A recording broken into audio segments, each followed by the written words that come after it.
Assalamualaikum warahmatullahi wabarakatuh. Perkenalkan, nama saya Gita Talia dengan NIM 2106454, Program Studi Administrasi Pendidikan. Pada kesempatan kali ini, saya akan mempresentasikan hasil penelitian saya yang berjudul Pengaruh Penerimaan Peserta Didik Baru melalui Sistem Zonasi terhadap Pencapaian Hasil Belajar Siswa kelas 7 di SMP Negeri 1 Balai Endah tahun pelajaran 2023-2024.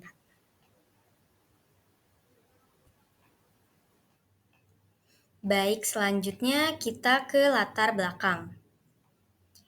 Pendidikan memiliki peran yang sangat penting bagi kehidupan manusia. Seseorang yang memiliki akses pendidikan akan memiliki kesempatan untuk terus berkembang dan meningkatkan kualitas hidupnya. Salah satu permasalahan yang menjadi isu utama adalah belum tercapainya pemerataan pendidikan. Sistem pendidikan di Indonesia harusnya memenuhi kebutuhan populasi yang besar, berkembang, beragam, dan tersebar luas dengan perbedaan tingkat partisipasi antar wilayah. Salah satu upaya nyata pemerintah dalam rangka pemerataan pendidikan ini, pemerintah mengeluarkan aturan baru dalam penerimaan peserta didik melalui Permendikbud nomor 17 tahun 2017. Dengan menerapkan sistem zonasi, sekolah yang diselenggarakan oleh pemerintah daerah wajib menerima calon peserta didik yang berdomisili pada radius zona terdekat dari sekolah paling sedikit sebesar 90% dari total jumlah peserta didik yang diterima. Domisili calon peserta didik tersebut berdasarkan alamat pada kartu keluarga yang diterbitkan paling lambat 6 bulan sebelum pelaksanaan PPDB. Lalu dalam pelaksanaan di lapangan, penerapan sistem zonasi ini mendapati berbagai persoalan, di antaranya yaitu adanya kondisi peserta didik yang diterima melalui sistem zonasi memiliki kemampuan kognitif dan motivasi melalui jalur prestasi. Selama ini, di SMP Negeri 1 Balai Endah dikenal sebagai salah satu sekolah favorit yang menerima siswa baru berdasarkan nilai hasil ujian sekolah, prestasi akademik, dan non-akademik. Maka, para guru terbiasa menghadapi siswa dengan kemampuan kognitif dan motivasi belajar yang cukup baik, sehingga para guru mengalami kesulitan ketika menghadapi siswa dengan kemampuan belajar dan motivasi yang rendah. Lalu berdasarkan jurnal yang dikemukakan, telah melakukan wawancara juga dengan salah satu guru. Diketahui bahwa siswa yang diterima melalui sistem zonasi memiliki kemampuan belajar yang relatif rendah. Mereka cukup kesulitan dalam memahami materi yang telah disampaikan. Berbeda dengan siswa yang diterima melalui jalur prestasi. Mereka lebih cepat dalam memahami materi. Bahkan di antaranya, siswa yang diterima melalui sistem zonasi, ada siswa yang masih kesulitan untuk membaca. Baik, selanjutnya berdasarkan jurnal yang dikemukakan, berikut adalah data nilai ujian tengah semester yang diperoleh oleh siswa yang diterima melalui sistem zonasi.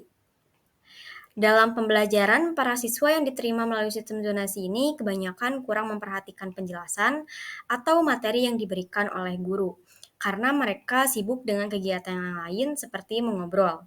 Terlihat dari data nilai hasil ujian tengah semester pada mata pelajaran PPKN ini, dari 128 siswa, 59 siswa diantaranya mendapatkan nilai yang belum memenuhi kriteria kelulusan, minimal yaitu 75.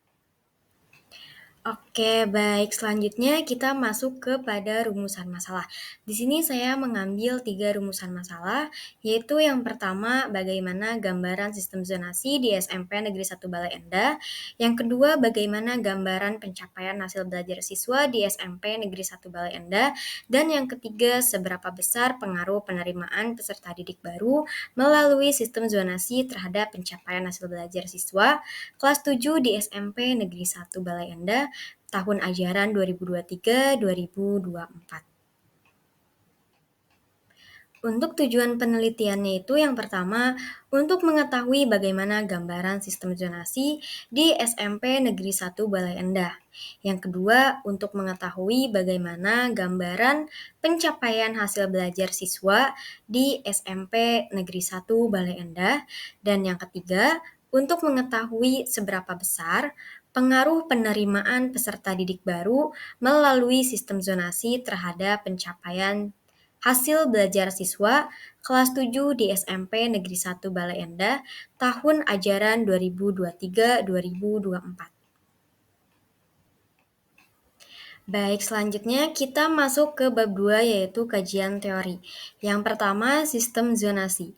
Untuk melaksanakan kegiatan penerimaan siswa baru, diperlukan peraturan yang ditetapkan melalui sistem penerimaan siswa baru. Yang dimaksud dengan sistem penerimaan siswa baru adalah cara atau teknik yang digunakan untuk menyeleksi calon siswa yang akan diterima. Menurut Wulandari, pada tahun 2019 menyebutkan pengaruh penerimaan peserta didik baru dalam sistem zonasi, indikatornya itu ada 4.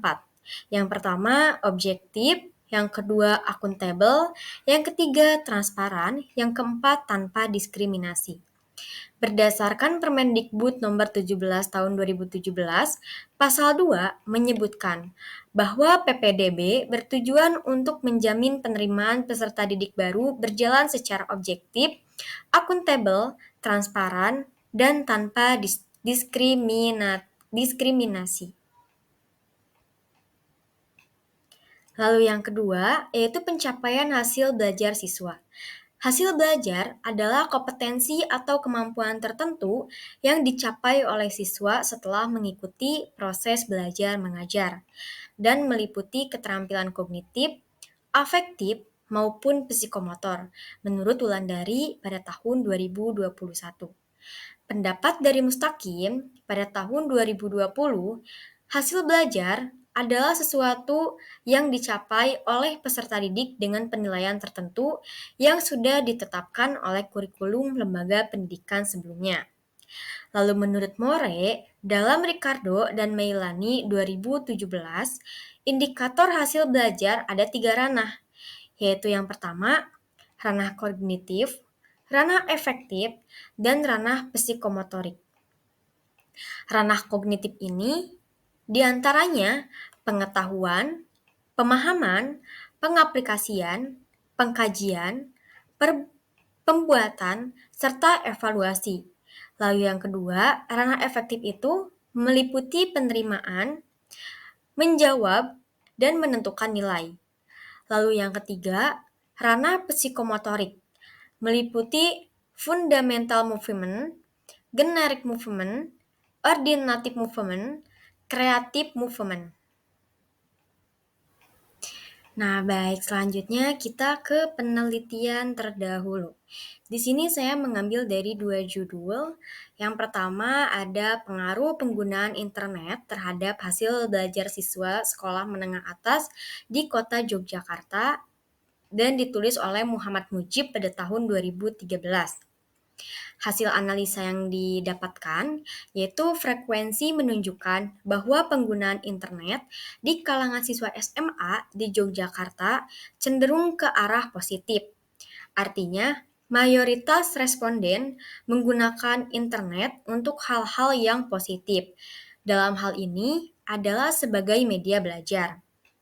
Walaupun demikian, masih ada kecenderungan dari responden untuk menggunakan internet ke arah yang negatif, seperti menggunakan internet hanya sebatas mencari hiburan semata atau bermain games.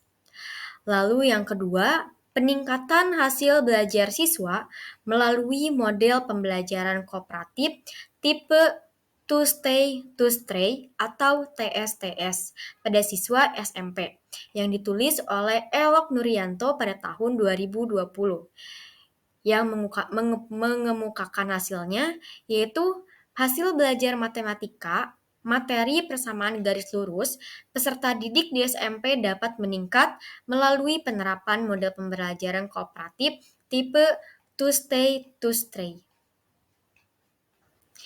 Baik, selanjutnya masih kepada bab 2, di mana di sini ada kerangka berpikir, penelitian, ada input, proses, output, dan outcome. Yang inputnya itu pengaruh penerimaan peserta didik baru, sistem zonasi terhadap pencapaian belajar siswa kelas 7 di SMP Negeri 1 Bale Endah tahun pelajaran 2023-2024 menurut Permendikbud nomor 17 tahun 2017. Lalu untuk prosesnya, di variabel X-nya itu ada sistem zonasi. Yang pertama ada objektif, akuntabel, transparan, dan tanpa diskriminasi menurut Wulandari pada tahun 2019 di halaman 6. Lalu yang kedua, pencapaian belajar siswa di variabel Y, yaitu yang pertama ada kognitif, efektif, psikomotorik menurut More dalam Ricardo dan Melanie 2017 di halaman 327. Untuk outputnya itu PPDB yang dikelola dengan baik menghasilkan pencapaian hasil belajar siswa meningkat. Lalu untuk outcome-nya menghasilkan mutu dan prestasi sekolah menjadi meningkat.